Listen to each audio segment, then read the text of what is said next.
কাতারে ভয়াবহ সড়ক দুর্ঘটনা, সিলেটের কানাইঘাট উপজেলার 5 প্রবাসীর মৃত্যু। উজানের ঢল আর টানা বৃষ্টিতে বাড়ছে নদ নদীর পানি, বন্যার শঙ্কা। পদ্মা তেঁতুলিয়া নদী থেকে নির্বিচার বালু উত্তোলন, বর্ষার শুরুতেই নদী ভাঙন।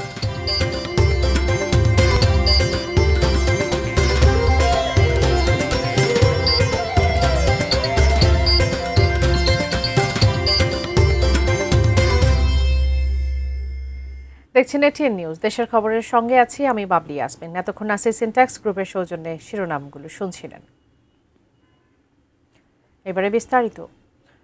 মধ্যপ্রাচ্যের দেশ কাতারে ভয়াবহ সড়ক দুর্ঘটনায় সিলেটের কানাইঘাট উপজেলার 5 জন বাংলাদেশি প্রবাসী নিহত হয়েছেন। নিহতরা কানাইঘাট উপজেলার 7 নম্বর দক্ষিণ বাণীগ্রাম ইউনিয়নের গাছবাড়ি এলাকার বাসিন্দা। বিস্তারিত জানাতে সিলেট থেকে সরাসরি যুক্ত হচ্ছেন প্রতিনিধি কামরুল ইসলাম মাহি। মাহি, একটু জানতে চাইব কিভাবে এই দুর্ঘটনাটা আসলে ঘটলো, আর আপনি সেই গ্রামে নিশ্চয়ই আছেন, কি পরিস্থিতি সেখানে বিরাজ করছে? বাবলি, দেখুন, আমরা কিছুক্ষণ আগেই যারা নিহত হয়েছেন তাদের স্বজনদের মধ্যে একজন স্বজনের সঙ্গে আমরা কথা বলছিলাম। একই সঙ্গে কানাইঘাট থানার ভারপ্রাপ্ত অফিসার অর্থাৎ ওসির সঙ্গে আমরা কথা বলছিলাম। তারা আমাদেরকে যেমনটি জানিয়েছেন যে আজকে সকাল 10টা 30 মিনিটের দিকে কাতারের স্থানীয় সময় কাতারের শাহানিয়া শহরের সালাল যে সড়কটি রয়েছে সেই সড়কে আসলে মর্মান্তিক একটি সড়ক দুর্ঘটনা ঘটে এবং সড়ক দুর্ঘটনার সময় আসলে ঘটনাস্থলেই এই যারা প্রবাসী ছিলেন বাংলাদেশি তারা আসলে সড়ক দুর্ঘটনায় আসলে মারা গেছেন এবং সেটি বাংলাদেশ সময় 1টা 30 মিনিটের পরেই বিষয়টি আসলে জানাজানি হওয়ার পরেই যারা নিহত হয়েছেন তাদের গ্রামের বাড়িতে আসলে শোকের ছায়া নেমে এসেছে। বিশেষ করে যে 5 জন নিহত হয়েছেন তারা সিলেটের কানাইঘাট উপজেলার যে 7 নং দক্ষিণ বণিগ্রাম ইউপির গাছবাড়ি এলাকার বাসিন্দা এবং গাছবাড়ি এলাকার যে বাসিন্দারা রয়েছেন তারা আশপাশেই প্রত্যেকের বাড়ি এবং তারা আসলে বেশ কয়েক বছর আগেই তারা কাতারে গিয়েছিলেন এবং তারা সেখানে আসলে প্রবাস জীবন যাপন করছিলেন এবং আজকে সকালেই আসলে তারা ঘটনাস্থলে মারা গেছেন এবং যারা মারা গেছেন তাদের 5 জনের পরিচয় আসলে আমরা নিশ্চিত হতে পেরেছি। যদি একটু এটিএন নিউজের দর্শকদের উদ্দেশ্যে বলি, নিহত 5 বাংলাদেশি সবাই কানাইঘাটের দক্ষিণ বণিগ্রামের গাছবাড়ি এলাকার বাসিন্দা এবং আলগা তালুক গ্রামের জসিমউদ্দিন এবং আমরপুর গ্রামের জিবাল উদ্দিন এবং মাছ তালুক গ্রামের মুস্তাক আহমেদ এবং জুবায়ের আহমেদ এবং আরেকজনের নাম কাদের আহমেদ। অর্থাৎ এই যে 3টা গ্রামই আসলে পাশাপাশি গ্রাম, বলা চলে মহল্লার মতো। তো আসলে এই যে 5 জন নিহত হয়েছেন, 5 জন নিহত হবার পরেই কিন্তু এলাকায় শোকের ছায়া নেমে এসেছে। পাশাপাশি কাতারে যারা বাংলাদেশি প্রবাসী রয়েছেন তাদের মধ্যে শোকের ছায়া নেমে এসেছে। তবে প্রশাসনের সঙ্গে আমরা কথা বলছিলাম, তারা লাশ ফিরিয়ে আনার যে প্রক্রিয়া সেটি আসলে এখনো পর্যন্ত সেই প্রক্রিয়াটি আসলে শুরু হয়নি। তবে পরিবারের পক্ষ থেকে উপজেলা প্রশাসন এবং সিলেট জেলা প্রশাসনের সঙ্গে যোগাযোগ করা হবে এবং প্রশাসন আমাদেরকে যেমনটি জানিয়েছে যে তারা আসলে পরিবারের সঙ্গে যোগাযোগ করে লাশ আনার যে প্রক্রিয়া সেই প্রক্রিয়া হয়তোবা তারা আজকেই হয়তোবা শুরু করতে পারেন। তো এখানকার এই ছিল সর্বশেষ। বাবলি, আপনাকে ধন্যবাদ। দর্শক, সিলেটের কানাইঘাট থেকে যুক্ত ছিলেন সহকর্মী মাহিন। উজানের ঢল আর টানা বৃষ্টিতে বাড়তে শুরু করেছে দেশের নদ নদীর পানি। তারই প্রভাবে কোথাও দেখা দিয়েছে ভাঙন, কোথাও আবার তৈরি হয়েছে বন্যার শঙ্কা। সবচেয়ে বেশি দুর্ভোগে পড়েছেন নদী তীরবর্তী এলাকার মানুষ। প্রতিনিধিদের পাঠানো তথ্য ছবি নিয়ে দেখুন ডেস্ক রিপোর্ট। ফরিদপুর সদর উপজেলার পদ্মা তীরবর্তী ইউনিয়ন নর্থ চ্যানেল। প্রতি বছরই নদী ভাঙনের কবলে পড়ে এই জনপদ। এবছর বর্ষা মৌসুম শুরু হতে না হতে ইউসুফ মাতব্বরের ডাঙ্গি ও আসমত আলীর ডাঙ্গিতে দেখা দিয়েছে পদ্মার তীব্র ভাঙন। ভুক্তভোগীদের অভিযোগ, নদী থেকে অবাধে বালু লুট ও টেকসই বাঁধ না দেয়ায় প্রতি বছরই ভাঙনের শিকার হন তারা। ভিটেমাটি হারায় নর্থ চ্যানেলের হাজারো মানুষ। রাইতি চাপ করে আমরা ঘুমাইতে পারি না। এই বয়সে 10টা ভাঙনি দিলাম, আর কত জীবনে আর কত ভাঙবো। এই নদী ভাঙনের কারণ হলো কিছু অসৎ ব্যবসা বালুর উত্তোলন করে এরা রাতের আধারে। আমরা যদি কিছু বলতে যাই আমাদের ভয়ভীতি দেখাইয়া তারা আমাদের দূরে সরা রাখে। কিছু বালুর বস্তা ফেলে ভাঙন রোধের চেষ্টা চলছে। সেক্ষেত্রেও অভিযোগ, প্রয়োজনের তুলনায় তা অপ্রতুল। জনগণের জানমাল, সহায় সম্বল, রাস্তাঘাট, স্কুল কলেজ এগুলো যদি ক্ষতি হওয়ার সম্ভাবনা থাকলে আমরা সেখানে আপৎকালীন ব্যবস্থা নেব। যারা ক্ষতিগ্রস্ত হচ্ছে তাদের ক্ষতি কমানোর জন্য দ্রুত ব্যবস্থা নেওয়ার জন্য পানি উন্নয়ন বোর্ডকে বলা হয়েছে। ভোলার তেঁতুলিয়া নদীতে চলছে বালু উত্তোলনের মহা উৎসব, অথচ এই নদীতে কোনো বালু মহলের অনুমতি নেই। তবু রাত দিন ভোলার সদর উপজেলার ভেলুমিয়া থেকে বোরহানউদ্দিন, লালমোহন ও চরফ্যাশন উপজেলার বিভিন্ন এলাকা থেকে অবৈধভাবে বালু তুলে নেওয়া হচ্ছে। নেপথ্যে রয়েছে কয়েকটি প্রভাবশালী বালুখেকো চক্র। নির্বিচারে বালু উত্তোলনের ফলে তেঁতুলিয়া নদীতে দেখা দিয়েছে তীব্র ভাঙন। নদীর গর্ভে বিলীন হয়ে গেছে বসতঘর ও ফসলি জমি। নিঃস্ব হয়েছে অনেক পরিবার। ভাঙ্গে যাওয়ার একমাত্র উদ্দেশ্য হয়েছে রাত্রে বালু ড্রেজার দেওয়া, রাত্রে চুরি করিয়া বালু কাটা নদীর কান্দা কোনো সব মাটি তলে কোনো লয়ে যায়। আমাদের বাচ্চা কাচ্চা নিয়ে আমাদের খুবই কষ্ট হইতে আছে। এমন আমাদের সরকারের কাছে আমাদের একটাই দাবি যে আমাদেরকে এখানে নদী ভাঙার জন্য একটু রক্ষা করে। মাঝে মধ্যে প্রশাসনের অভিযানে কিছু ড্রেজার ও ব্ল্যাকহেড জব্দ করা হলেও থামানো যাচ্ছে না এই অপতৎপরতা। অবৈধভাবে বালু উত্তোলনের বিষয়ে আমরা জিরো টলারেন্স নীতিমালা অবলম্বন করছি। আমরা যখনই কোনো খবর পাই তখনই আমরা এর বিরুদ্ধে অভিযান পরিচালনা করি। তুনাসিনা তনু, ডেস্ক রিপোর্ট, ইটিএন নিউজ। বর্ষা শুরু হতে না হতেই ফরিদপুরে শুরু হয়েছে পদ্মার ভাঙন। আগ্রাসী হয়ে উঠেছে ভোলার তেঁতুলিয়া নদীও। এরই মধ্যে অনেকের বসতভিটা ও ফসলি জমি নদীগর্ভে বিলীন হয়ে গেছে।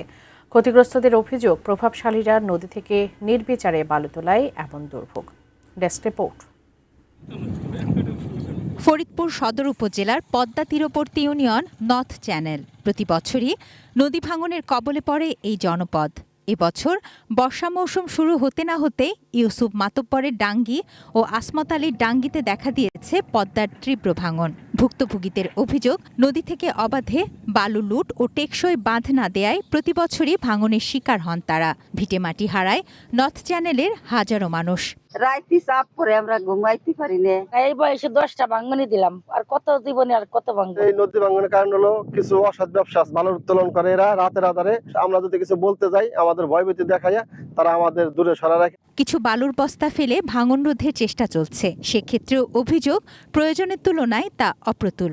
জনগণের জানমাল, সহায় সম্বল, রাস্তাঘাট, স্কুল কলেজ এইগুলো যদি ক্ষতি হওয়ার সম্ভাবনা থাকলে আমরা সেখানে আপৎকালীন ব্যবস্থা নেব। যারা ক্ষতিগ্রস্ত হচ্ছে তাদের ক্ষতি কমানোর জন্য দ্রুত ব্যবস্থা নেওয়ার জন্য পানি উন্নয়ন বোর্ডকে বলা হয়েছে। ভোলার তেঁতুলিয়া নদীতে চলছে বালু উত্তোলনের মহা উৎসব, অথচ এই নদীতে কোনো বালু মহলের অনুমতি নেই। তবু রাত দিন ভোলার সদর উপজেলার ভেলুমিয়া থেকে বোরহানউদ্দিন, লালমোহন ও চরফ্যাশন উপজেলার বিভিন্ন এলাকা থেকে অবৈধভাবে বালু তুলে নেওয়া হচ্ছে। নেপথ্যে রয়েছে কয়েকটি প্রভাবশালী বালুখেকো চক্র। নির্বিচারে বালু উত্তোলনের ফলে তেঁতুলিয়া নদীতে দেখা দিয়েছে তীব্র ভাঙন। নদীর গর্ভে বিলীন হয়ে গেছে বসতঘর ও ফসলি জমি। নিঃস্ব হয়েছে অনেক পরিবার। ভাঙ্গে যাওয়ার একমাত্র উদ্দেশ্য হয়েছে রাত্রে বালু ড্রেজার দেওয়া, রাত্রে চুরি করিয়া বালু কাটা নদীর কান্দা কোনো সব মাটি তলে কোনো লয়ে যায়। আমাদের বাচ্চা কাচ্চা নিয়ে আমাদের খুবই কষ্ট হইতে আছে। এমন আমাদের সরকারের কাছে আমাদের একটাই দাবি যে আমাদেরকে এখানে নদী ভাঙার জন্য একটু রক্ষা করে। মাঝে মধ্যে প্রশাসনের অভিযানে কিছু ড্রেজার ও ব্ল্যাকহেড জব্দ করা হলেও থামানো যাচ্ছে না এই অপতৎপরতা। অবৈধভাবে বালু উত্তোলনের বিষয়ে আমরা জিরো টলারেন্স নীতিমালা অবলম্বন করছি। আমরা যখনই কোনো খবর পাই তখনই আমরা এর বিরুদ্ধে অভিযান পরিচালনা করি। তুনাসিনা তনু, ডেস্ক রিপোর্ট, ইটিএন নিউজ। গাজীপুরের কাপাসিয়ায় শীতলক্ষ্যা নদীর ভাঙনের কবলে পড়েছে কাপাসিয়া থানা, ওসির বাসভবন, কাপাসিয়া বাজার, কেন্দ্রীয় জামে মসজিদ ও জয়কালী মন্দির সহ নানা স্থাপনা। শীতলক্ষ্যা নদী ঘেঁষা থানার পেছনের অংশে মাটি সরে যাওয়ায় এমন পরিস্থিতি তৈরি হয়েছে। কাপাসিয়া থানা থেকে বিস্তারিত জানাতে যুক্ত হচ্ছেন প্রতিনিধি শিহাব খান। দেখুন, গাজীপুরের যে শীতলক্ষ্যা নদী রয়েছে গাজীপুরের কাপাসিয়ায়, সেই শীতলক্ষ্যা নদীর তীর ঘেঁষা হচ্ছে কাপাসিয়া থানা ভবন। এই থানা ভবনের ঠিক পেছনের অংশ যে মেঝে রয়েছে সেই মেঝে কিন্তু ইট কংক্রিটের পাথরে ঢালাই করা। সম্প্রতি বৃষ্টি এবং যে শীতলক্ষ্যা নদীর যে আগ্রাসন, এই আগ্রাসনের ফলে ইট কংক্রিটের নিচে থাকা যে বালু মাটি তা কিন্তু শীতলক্ষ্যায় ধসে গিয়ে পড়েছে। এর ফলে ঝুঁকিতে পড়েছে কাপাসিয়া থানার যে বেতার টাওয়ার, ঝুঁকিতে পড়েছে পুলিশের ওসির বাসভবন, থানা মসজিদ, পাকা ঘাটলা এবং বিভিন্ন অফিসার এবং আনসারদের বসবাসের জন্য যে তৈরি করা হয়েছে সেই ব্যারাকগুলো কিন্তু অত্যন্ত ঝুঁকির মধ্যে রয়েছে। এসব স্থাপনার নিচের অংশের মাটি বিপজ্জনক ভাবে কিন্তু শীতলক্ষায় গিয়ে পড়েছে, ফাটল ধরেছে সীমানা প্রাচীরও। প্রতি বছর বর্ষা মৌসুমে শীতলক্ষা নদীর ভাঙন দেখা দিল, এবার তা পরিস্থিতি আগের চেয়েও অনেকটাই ভয়াবহ। ঝুঁকি রোধে এখানে থানার পেছনে কিন্তু বড় একটি গাছ কিন্তু সরিয়ে নেওয়া হয়েছে এখানকার চাপ কমানোর জন্য। থানা রক্ষার জন্য যদি প্রয়োজনীয় ব্যবস্থা না নেওয়া হয়, জয়কালী মন্দির থানা ভবন এবং ওসি এবং আনসার এবং অফিসারদের জন্য তৈরি করা ব্যারাক কিন্তু শীতলক্ষায় ধসে যেতে পারে। তাই দ্রুত সময়ের মধ্যে এখানে একটি বেরিয়ার এবং শক্ত স্থাপনা নির্মাণের দাবি জানিয়েছেন স্থানীয় সহ সংশ্লিষ্ট পুলিশ অফিসাররা। একটা বিরতি নিচ্ছি, ফিরে এসে আরো যা থাকছে।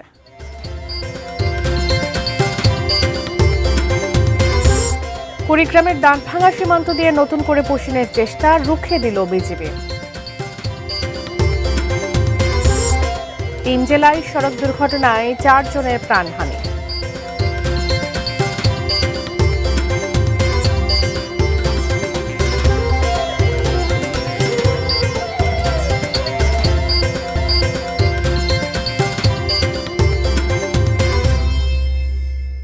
স্বাগত, আবারও দেখছেন দেশের খবর।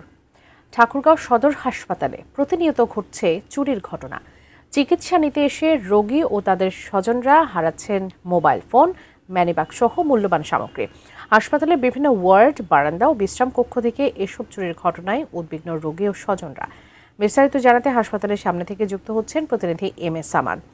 এম এস সামাদ, একটা উদ্বেগের আসলে বিষয়, যখন হাসপাতাল থেকে রোগীদের এসব সামগ্রী হারিয়ে যায়, সেক্ষেত্রে আসলে হাসপাতালের সেখানে ব্যবস্থাপনা কি, এখন পর্যন্ত কি তারা নিচ্ছে, তাদের সঙ্গে কথা বলার সুযোগ হয়েছে কিনা কর্তৃপক্ষের সঙ্গে? ঠাকুরগাঁও জেলা সীমান্তবর্তী জেলা হবার কারণে সচরাচর এই জেলার 7টি উপজেলা, তার মধ্যে 4টি ভারতের সীমান্ত ঘেঁষা এবং অন্যদিক দিয়ে সদর উপজেলা এবং ভুল্লি উপজেলা পঞ্চগড়ের সঙ্গে অন্তর্ভুক্তি হবার কারণে চিকিৎসার একমাত্র আশ্রয়স্থল এই 250 শয্যা বিশিষ্ট যে জেনারেল হাসপাতাল রয়েছে, জেনারেল হাসপাতালটি সেই কারণে প্রতিনিয়ত অন্যান্য জায়গায় না চিকিৎসা সেবা পাবার কারণে এই হাসপাতালে কিছুটা চাপ বেশি হয় এবং সবারই চিকিৎসা নেওয়ার জন্য এই হাসপাতালে তাদেরকে আসতে হয়। কিন্তু প্রতিনিয়ত, এবং আজকেও আমরা শুনেছি এবং জেনেছি যে আজকেও 2টি মোবাইল ফোন চুরি হয়েছে এবং একটি মানিব্যাগ চুরি হয়েছে। শুধু এটি আজকেরই ঘটনা না, প্রতিনিয়ত এই হাসপাতাল থেকে যারা রোগী রয়েছে এবং যারা রোগীর স্বজনরা যারা এখানে তাদের রোগীদেরকে দেখা করবার জন্য আসেন, তাদের এই হাসপাতাল থেকে মানিব্যাগ এবং যে মোবাইল এবং এছাড়াও যে মূল্যবান সামগ্রীগুলো রয়েছে সেই সামগ্রী এখানে চুরির ঘটনা ঘটে। আমরা এ নিয়ে যারা বিশেষ করে যারা স্বজনরা রয়েছেন তাদের একাধিক জনের সঙ্গে আমাদের কথা হচ্ছে, তারা বলছেন যে প্রতিনিয়ত তো তারা এই ঘটনাগুলো শুনেন, তারপর তারা তাদের জায়গা থেকে সতর্ক থাকবার চেষ্টা করলেও কখনো লিফটে ওঠার সময় অথবা তাদের যে বেড রয়েছে সেই বেডে রাখার সময় আচমকাই এই যে চুরির যে ঘটনা, এই চুরির ঘটনাটি ঘটে। চুরির ঘটনা এখন ঠাকুরগাঁও সদর হাসপাতালে নিত্যদিনের ঘটনায় পরিণত হয়েছে। সেই কারণে রোগী এবং যারা স্বজনরা রয়েছে তাদের মধ্যে অনেকটা শঙ্কা এবং উদ্বেগের কাজ করছে। তারা বলছেন যদি হাসপাতালের ব্যবস্থাপনা বিভাগের যারা দায়িত্বরত কর্তৃপক্ষ রয়েছেন তারা যদি এই দায়িত্ব আরও বেশি সচেতন হন এবং সজাগ হন, তবে এই যে চুরির ঘটনা, এই চুরির ঘটনা কমবে। অন্যদিক দিয়ে যারা চিকিৎসা করবার জন্য মানিব্যাগে করে টাকা নিয়ে আসেন তাদেরও কিন্তু এই টাকা খোয়াতে হয় এই সমস্ত প্রতিনিয়ত ছোটোখাটো চুরি হবার কারণে। এছাড়া আরও বড় কয়েকজনের অভিযোগ রয়েছে যে লিফটে ওঠার সময় এবং হাসপাতালে কিছুটা ভিড়ে ডাক্তার দেখানোর সময় কয়েকজন ছিনতাইকারীও বা পকেটমার যারা রয়েছেন তারাও কিন্তু তাদের যে বিভিন্ন ধরনের মোবাইল, মানিব্যাগ ছাড়াও যে মূল্যবান ব্যাগের যে সামগ্রী রয়েছে এই সামগ্রীগুলো তারা বিভিন্নভাবে হাতিয়ে নেয়। আমরা এই নিয়ে যে হাসপাতালের তত্ত্বাবধায়ক রয়েছে তার সঙ্গে আমাদের কথা হয়েছে, তারা বলছেন যে তাদের জায়গা থেকে সিসিটিভি তারা মনিটরিং করছেন। এছাড়াও তারা যে স্থানীয় যে প্রশাসন রয়েছে প্রশাসনকে তারা অবহিত করছেন, তারা মনে করছেন যে তারা এটি আরও কমাতে পারবেন এবং এই যে চোরের যারা রয়েছে তাদের যে নিরাপত্তা যারা বাইরে রয়েছেন তাদেরকে সজাগ রাখবার কথা এই হাসপাতাল কর্তৃপক্ষ বলেছেন। বাবলি, আপনাকে ধন্যবাদ। দর্শক, ঠাকুরগাঁও সদর হাসপাতাল থেকে যুক্ত ছিলেন সহকর্মী এম এস সামাদ। সময় হলো আরেকটি বিরতি নেবার, ফিরছে কিছুক্ষণের মধ্যে।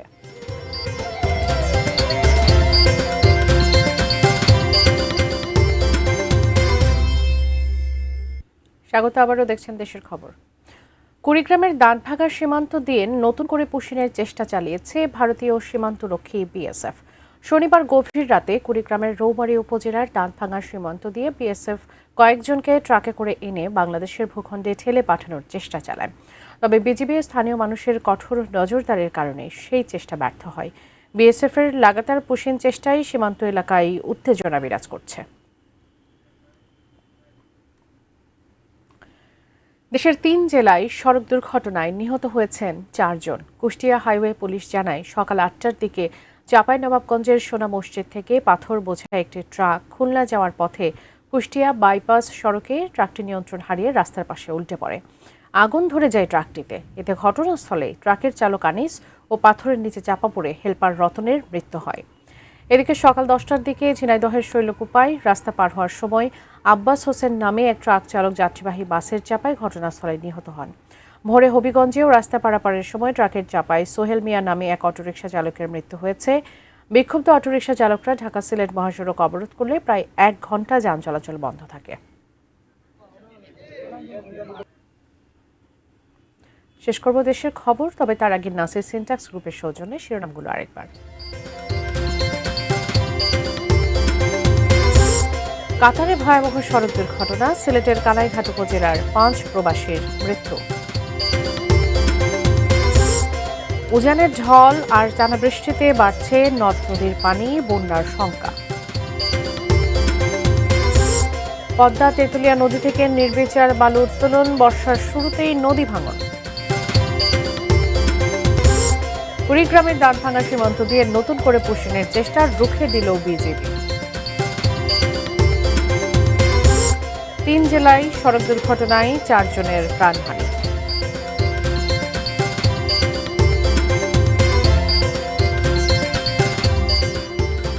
এই ছিল দেশের খবর। এতক্ষণ সঙ্গে থাকার জন্য ধন্যবাদ সবাই।